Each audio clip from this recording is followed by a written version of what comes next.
महसूल विभागातर्फे जिल्ह्यातील सर्व गावांमध्ये जिवंत सातबारा मोहीम सुरू करण्यात आली आहे। अलिबाग तालुक्यातही ही मोहीम 1 मार्च पासून सुरू झाली आहे।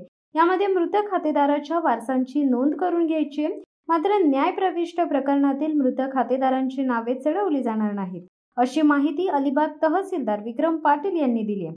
याबाबत अलिबाग तहसील कार्यालयात मंडळ अधिकाऱ्यांची बैठक घेऊन लवकर नोंदणी करून घेण्याच्या सूचना दिल्यात। राज्यातील मृत खातेदार यांच्या वारसाची नावे सातबाऱ्यात लावण्यासाठी शासनातर्फे 100 दिवस कृती आराखडा अंतर्गत जिवंत सातबारा मोहीम राबवण्यात येत आहे।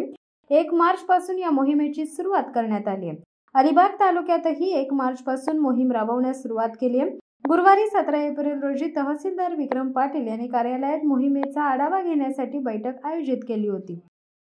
शिवसत्ता टाइम्ससाठी धनंजय कवटेकर, अलिबाग।